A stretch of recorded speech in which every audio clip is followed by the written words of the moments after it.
제가 서울 고척동에서 부교육자 사역을 할 때 전도 특공대를 만들어서 함께 전도를 다녔습니다.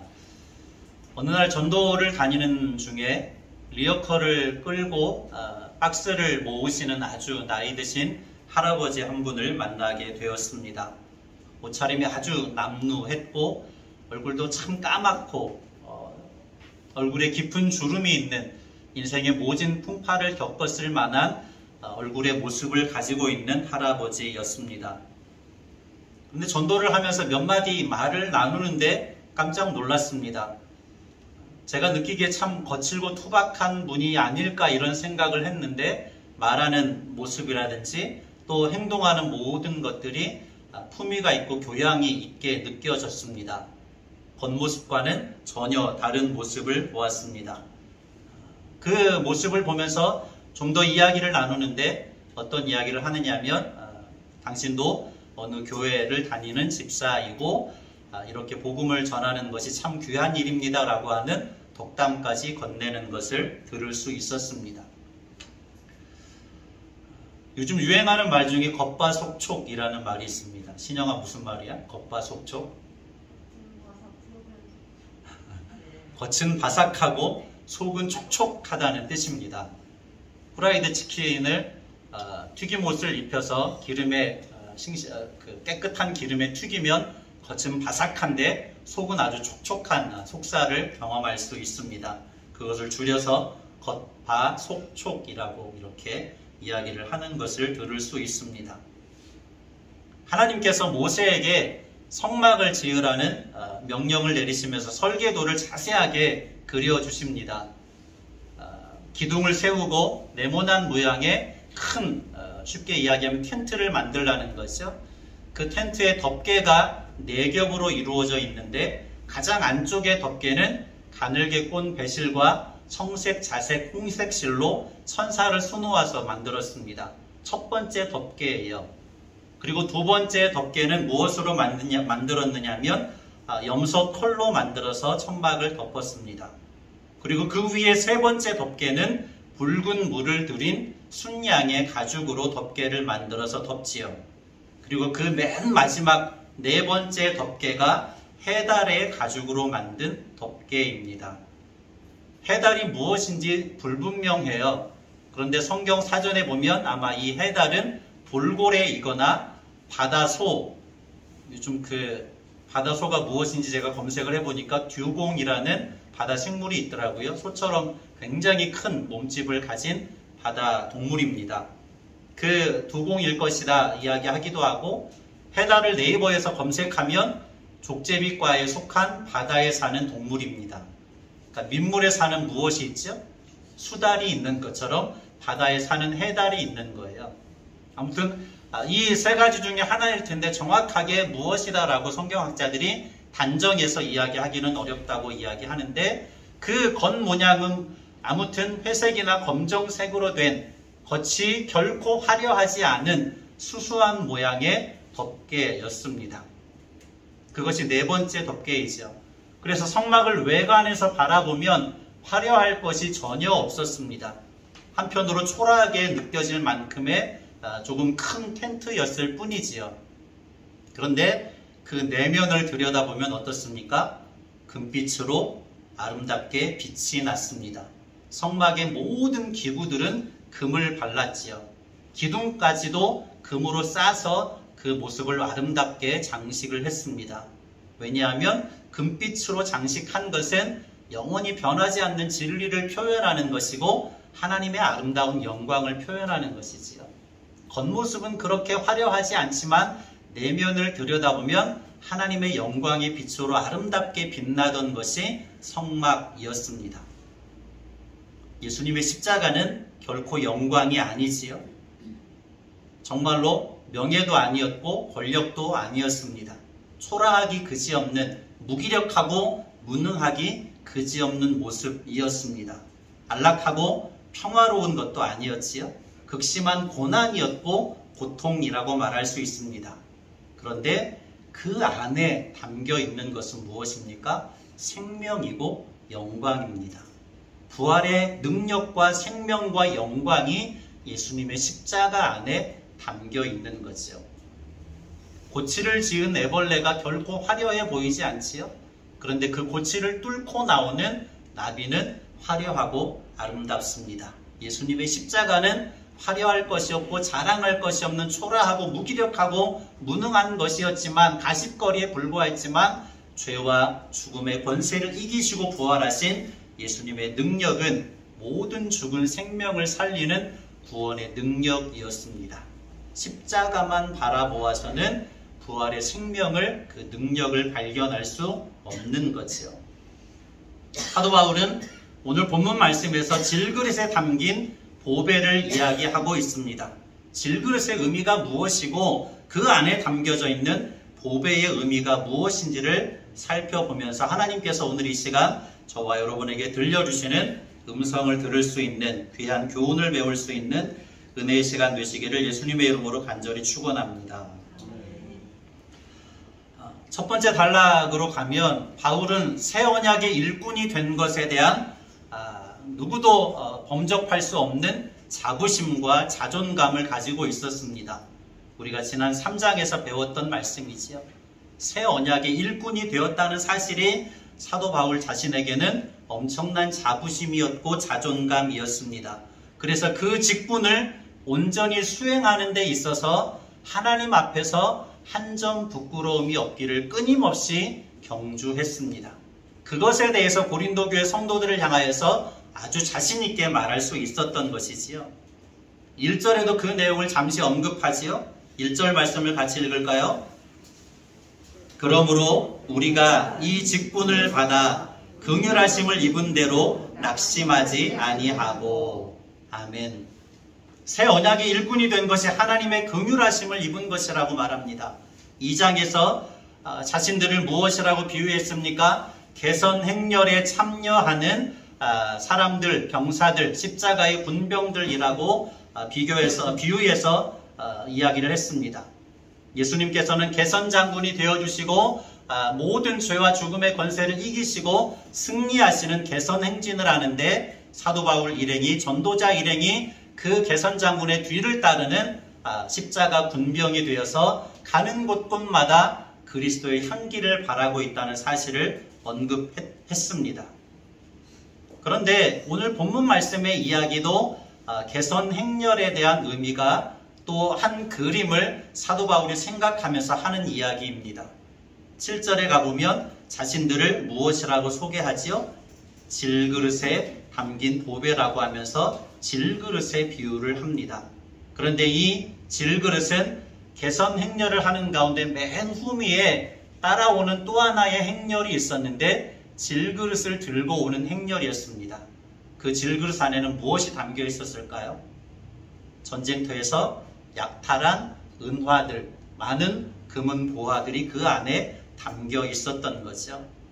사도 바울이 질그릇에 담긴 보배를 이야기하면서 이때 당시의 그림을 연상하면서 헬라 문화권에 있는 사람들에게 복음을 설명하고 있는 것이지요. 새 언약의 일꾼이 된 것에 대한 자부심과 자존감이 높았지만 그것은 자신들이 어떤 자격이나 공로가 있기 때문이 아니었습니다. 오롯이 하나님의 은혜였습니다. 자신들의 내면에 보배를 가지고 있지만 겉모습은 질그릇에 불과하다라고 이야기하고 있는 거죠. 특히 바울의 내면에 한 가지 늘 걸림이 있었습니다. 그 걸림이 무엇이었을까요? 회심하기 이전에 예수님을 믿는 사람들을 끊임없이 핍박했던 핍박자. 디모데서에서 그래서 자신을 무엇이라고 묘사합니까? 죄인들 중에 괴수, 우두머리라고 묘사하지요. 스데반 집사님이 순교를 당할 때에 그 모든 일을 배후에서 조종하고 결정적인 역할을 했던 바울이었습니다. 예수님을 믿는 사람들을 정보를 입수하면 그들을 잡아다 감옥에 가두었던 핍박자 바울이었습니다. 그러한 자신의 과거를 늘 기억하고 있었는데 이방인의 사도로서 예수님의 복음을 전할 만한 그 어떤 자격이나 공로가 없음에도 불구하고 하나님께서 자신을 부르셔서 이방인의 사도로 삼아주셨다는 질그릇과 같은 자신을 사용하셨다는 것에 대한 자부심과 자존감과 그 은혜에 대한 깊은 감사의 마음이 바울의 내면에는 항상 존재하고 있었습니다. 마태복음에서 묘사하는 심령의 가난함이지요. 복음으로 인하여서 자신이 전도자가 되었고 사도가 된 것에 대하여서 그 어떤 명예심이나 권력에 대한 욕심이 전혀 없었다라고 하는 것이지요. 새 언약의 일꾼으로서 온전히 복음을 전하는 일에만 충실했던 자신의 모습을 질그릇으로 비유해서 이야기하고 있습니다. 또한 질그릇은 어떻습니까? 평범하게 사용되죠. 거칠게 사용됩니다. 그렇게 귀하지 않기 때문에 아주 귀하고 비싼 것은 좀 더 조심해서 사용을 하겠지만 질그릇이기 때문에 평범한 그릇이기 때문에 결코 비싼 것이 아니기 때문에 좀 가볍게 거칠게 다루어집니다. 사도 바울과 복음 전도자 일행은 하나님께 아주 거칠게 다루어졌습니다. 복음 전도의 사명을 감당하는 순간순간마다 수많은 위험 앞에 고난과 역경 앞에 노출되어야만 했습니다. 그 사실을 7절 이하에서 계속 이야기하지요. 어떤 것을 이야기합니까? 8절에 사방으로 우겨쌈을 당하는 일들이 부지기수로 많이 있었다고 이야기합니다. 또 어떤 일들이 있었다고요? 답답한 일들을 만나서 마음 가운데 낙심이 일어나는 순간도 많이 경험해야 했습니다. 박해를 받는 일들이 끊이지 않았고 거꾸러뜨림을 당하는 일도 무수했습니다. 죽음의 위협 앞에 끊임없이 노출되어야 했지요. 그래서 10절에 바울은 이러한 것을 이렇게 묘사했습니다. 10절에 서두에 무엇이라고 이야기합니까? 우리가 항상 예수의 죽음을 몸에 짊어지고 다녔다, 이렇게 묘사합니다. 우리가 항상 예수의 죽음을 몸에 짊어지고 다녔다. 여기에서 예수님의 죽음은 십자가 위에서 무기력하고 초라하게 죽어가고 계시는 예수님의 연약한 육체를 묘사하고 있습니다. 언제 깨질지 모르는 질그릇과 같지요. 예수님의 육체는 십자가 위에서 무기력하게 모든 물과 피를 다 쏟아내고 죽음에 이르고 있는 것이지요. 바로 그러한 연약한 육체를 예수님의 십자가를 몸에 짊어지고 복음 전도자의 사명을 감당했다는 사실을 사도 바울은 이야기하고 있습니다. 그렇게 새 언약을 위해서 바울 일행은 수없이 죽음에 넘겨지기도 하는 질그릇과 같이 거칠게 다루어지는 상황 속에 놓여 있었다는 사실을 고린도 교회 성도들을 향하여서 가감없이 이야기하고 있습니다. 전도자로서 바울 일행은 결코 명예롭지 않았습니다. 화려하고 아름답지도 않았습니다. 고귀한 대접을 받지도 않았고 명예롭기 위하여서 남을 속이지도 않았습니다. 2절 말씀에 무엇이라고 묘사합니까? 이에 숨은 부끄러움의 일을 버렸고 속임으로 행하지도 않았고 하나님의 말씀을 혼잡하게 하지도 않았다. 그것은 양심에 대고 말할 수 있으며 다른 사람의 양심에 비추어 보아도 조금도 부끄러울 것이 없다라고 묘사하고 있는 것이요. 당시 어떤 사람들이 있었습니까? 수많은 거짓 교사들이 있었습니다. 또 어떤 사람들이 있었습니까? 헬라 문화에 익숙한 수사법이 굉장히 발달해 있었죠. 다른 사람들에게 웅변하기를 좋아하는 사람들이 많이 있었습니다. 화려한 미사여구를 사용해서 사람들을 현혹시키는 사람들이 많이 있었습니다. 그런데 사도 바울은 어떻게 했습니까? 고린도전서 2장 4절에 무엇이라고 이야기해요? 내 말과 전도함이 지혜로운 말로 하지 않았다. 다른 사람들을 속일 만한, 속임수를 쓸 만한 화려한 미사여구를 사용하지 않았다. 단지 복음의 내용 그 자체만을 충실하게 전하였다라고 이렇게 이야기를 합니다. 유대인 율법 교사들은 어떻게 합니까? 아직까지도 율법주의에 사로잡혀서 복음에 대한 진정한 의미를 깨닫지 못했습니다. 예수님을 믿는 교회들도, 교회 공동체도 역시 구약의 모든 율법을 다 지켜야 구원받을 수 있다고 가르치기를 원했습니다. 그래서 사도 바울이 전한 복음과 충돌하기가 일쑤였지요. 그래서 바울을 깎아내리려고 하고 비난하는 것입니다. 그것이 오히려 바울은 무엇이라고 묘사합니까? 하나님의 말씀을 혼잡하게 했다. 복음을 혼잡하게 했다. 많은 성도들에게 그 복음을 받아들이는 데 있어서 혼란스럽게 만들고 말았다라고 이야기합니다. 그런데 바울은 내 말과 전도함이 설득력 있는 지혜의 말로 하지 않았고 그 복음의 내용 그대로만을 충실하게 전하였음을 다시 한번 이야기합니다. 남을 속이지 않았다는 거죠. 화려한 미사역으로 다른 사람들을 현혹시키지 않았다는 겁니다. 내 명예를 높이기 위하여서 다른 사람들에게 내 명예와 탐욕을 만족시키기 위하여서 복음을 전하지 않았다는 것이죠. 단지 복음 그대로 내용이 사람들에게 전달되어서 그들의 생명을 얻게 하기 위하여서 충실하게 복음 전도자의 사명을 감당했음을 이야기합니다.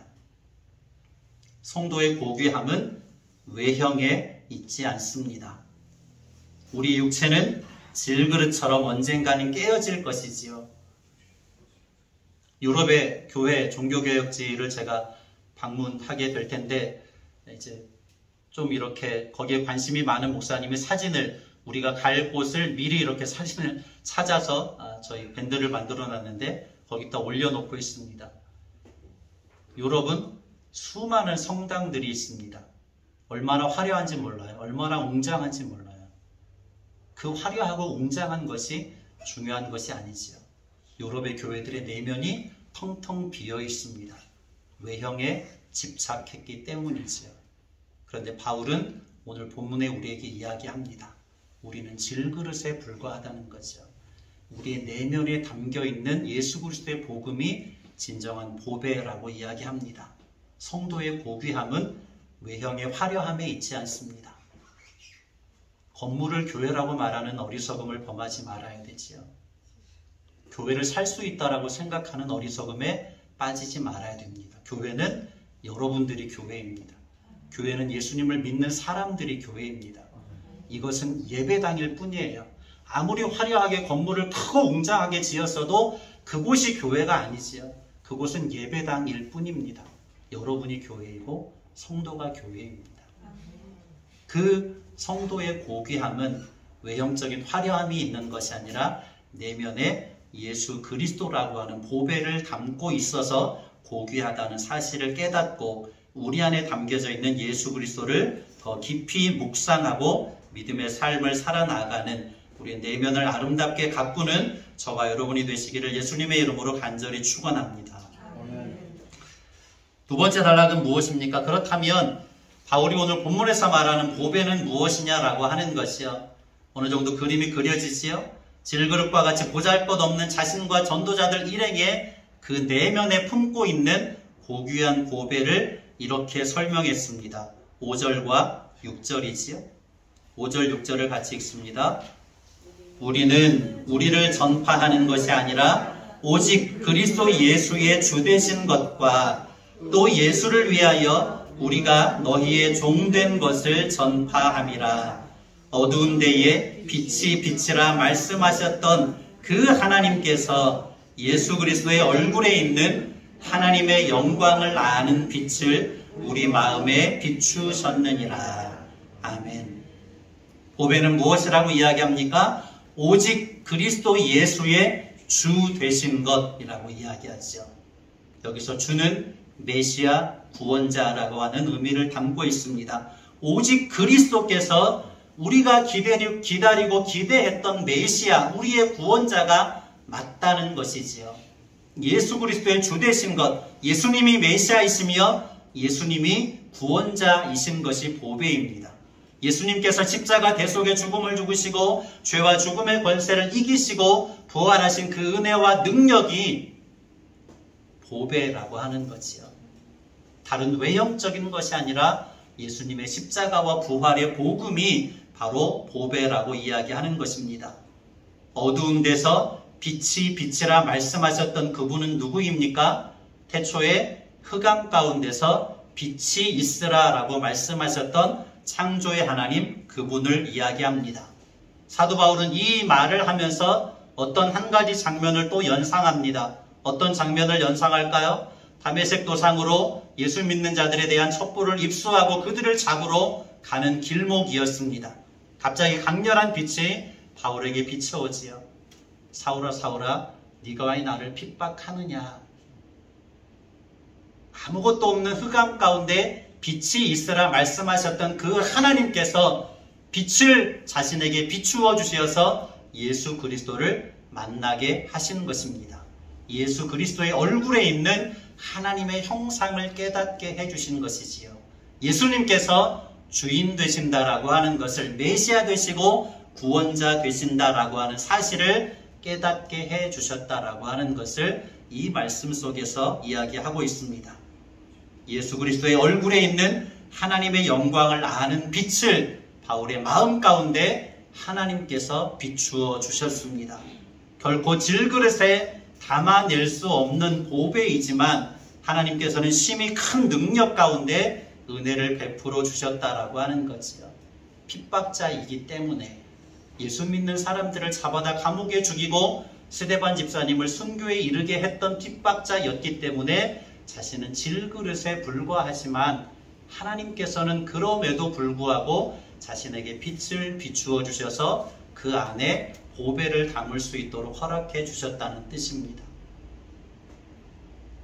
모세에게 비추어졌던 빛과 영광은 어떤 것입니까?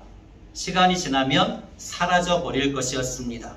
그러나 예수 그리스도의 얼굴에 나타난 하나님의 형상의 빛은 어떻습니까? 영원히 사라지지 않을 것입니다.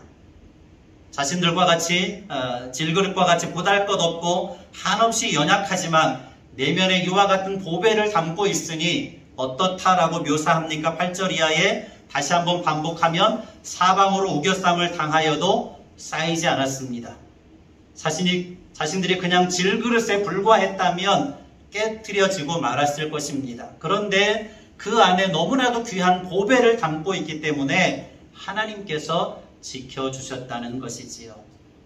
수없이 많은 답답한 일을 당했어도 결코 낙심하지 않았다고 묘사합니다. 왜냐하면 예수님께서 생명이 되시는 것을 알았기 때문입니다. 소망했기 때문입니다. 수많은 박해를 받았지만 버려지지 않았다라고 이야기하지요. 하나님께서 지켜주셨기 때문입니다. 죽은 것과 같은 고비도 많이 있었지만 죽지 않았습니다. 하나님의 은혜이고 심히 큰 능력이었다고 사도 바울은 고린도 교회 성도들을 향하여서 고백합니다. 그러한 고난의 과정들을 묵묵히 감당해낼 수 있었던 것은 10절, 11절, 12절에 말하는 것은 예수님이 부활하신 그 소망이 자신들에게도 동일하게 이루어질 것을 믿는 믿음이 있었기 때문이었습니다. 예수님께서 죄와 죽음의 권세를 이기시고 부활하신 것처럼 자신들도 부활하게 될 것을 믿는 믿음이었지요. 그리고 12절의 말씀에 바울은 고린도 교회 성도들을 향하여서 정말로 하고 싶은 말을 합니다. 12절을 같이 읽을까요? 12절 그런즉 사망은 우리 안에서 역사하고 생명은 너희 안에서 역사하느니라. 다시 생각하면서 12절 그런즉 사망은 우리 안에서 역사하고 생명은 너희 안에서 역사하느니라. 아멘. 무슨 말일까요? 사망은 우리 안에서 역사한대요. 무엇을 말하고 있습니까? 복음 전도자로서 바울 일행은 수없이 많은 고난과 역경에 직면해야 했습니다. 수많은 죽음의 위협에 노출되어야 했습니다. 그렇게 많은 핍박을 당하면서도 주의 복음을 전하였습니다. 그래서 사망은 우리 안에서 역사하고 우리가 전한 복음으로 말미암아 너희에게는 무엇이 역사한다고 이야기합니까? 생명이 역사한다고 이야기합니다. 13절, 14절입니다. 바울이 그렇게 할 수 있었고 또 그것을 통하여서 고린도 교회 성도들에게 이것을 계속해서 말하고 싶었습니다. 13절, 13절 깊이 묵상하시면서 기록된 바 내가 믿었으므로 말하였다 한 것 같이 우리가 같은 믿음의 마음을 가졌으니 우리도 믿었으므로 또한 말하노라. 주 예수를 다시 살리신 이가 예수와 함께 우리도 다시 살리사 너희와 함께 그 앞에 서게 하실 줄을 아노라. 아멘. 이 말씀은 기록된 바라고 묘사하는 것처럼 시편 116편 10절의 말씀을 인용하고 있는 말씀입니다. 여기서 중요한 두 구절은 믿음의 마음을 가졌으니 라고 하는 구절과 14절에 나오는 너희와 함께 라고 하는 표현입니다. 우리가 같은 믿음의 마음을 가졌다는 것은 무엇을 이야기합니까? 예수님의 십자가와 부활을 믿는 믿음을 너나 너희들이나 나나 함께 가지고 있다는 뜻이지요. 그리고 이 마음이라는 말은 다른 번역 성경에는 성령으로 번역을 합니다. 믿음의 영으로, 믿음의 성령으로, 믿음을 주시는 성령으로 번역을 하지요. 너희 안에도 우리 안에도 예수 그리스도를 믿게 하는 성령의 역사가 동일하게 역사하고 있다, 임재하고 있다, 그런 의미지요. 그렇기 때문에 결과가 어떻게 된다고요? 14절에 말하는 것처럼 주 예수를 다시 살리신 이 하나님께서 예수와 함께 우리도 다시 살려서 마지막 그날에 신령한 몸으로 부활하게 하셔서 우리와 너희가 함께 누구 앞에서? 하나님 앞에서 서게 될 것이다. 바울이 정말로 말하고 싶은 그것이죠. 자신을 비난하는 많은 사람들이 있었습니다. 자신이 전한 복음을 부정하려고 하는 무리들이 있었습니다. 그것을 선동하는 거짓 교사들이 고린도 교회에 있었습니다. 그들을 향하여서 사도 바울이 말하는 것은 무엇입니까? 나나 너희나 예수 그리스도를 믿는 한 믿음을 가졌다. 한 성령을 가진 사람들이다. 그래서 마지막 때가 되면 예수님처럼 우리도 함께 신령한 몸으로 부활해서 하나님 앞에 너희와 우리가 함께 있게 될 것이다 라고 하는 이야기를 말하고 있습니다. 너희와 우리는 결코 다르지 않다는 거죠. 너희의 믿음과 우리의 믿음은 결코 다르지 않다는 것입니다. 그 믿음이 소망이 있는 것은 무엇 때문이라고요? 마지막 때에 예수님처럼 우리도 신령한 몸으로 부활해서 하나님 앞에 서게 될 분명한 소망이 있기 때문이라는 사실을 고린도 교회 성도들을 향하여서 이야기합니다. 14절의 말씀이 번역이 좀 아쉽습니다. 제가 고린도전서 후서 4장의 말씀을 묵상하면서 이 한글로 번역된 것이 하나님께서 말씀하려고 하는 성경의 원래의 의미들을 전달하는 데 분명한 한계가 있지 않나 하는 아쉬운 마음이 있었습니다. 그래서 여러분 성경을 계속 반복해서 읽으시되 좀 더 쉽게 읽고 싶으면 메시지 성경을 제가 참 좋아하는데 메시지 성경을 같이 읽으면 이 성경 말씀을 이해하는 데 훨씬 더 도움이 될 것입니다. 그것이 너무 현대어로 되어 있기 때문에 불편하게 느껴지시면 성경의 원문에 가장 한글로 가깝게 번역된 성경을 우리 성경학자들이 표준 세번역 성경이라고 이야기합니다. 표준 세번역 성경도 사서 같이 보시면 훨씬 더 도움이 되지 않을까 하는 생각을 합니다.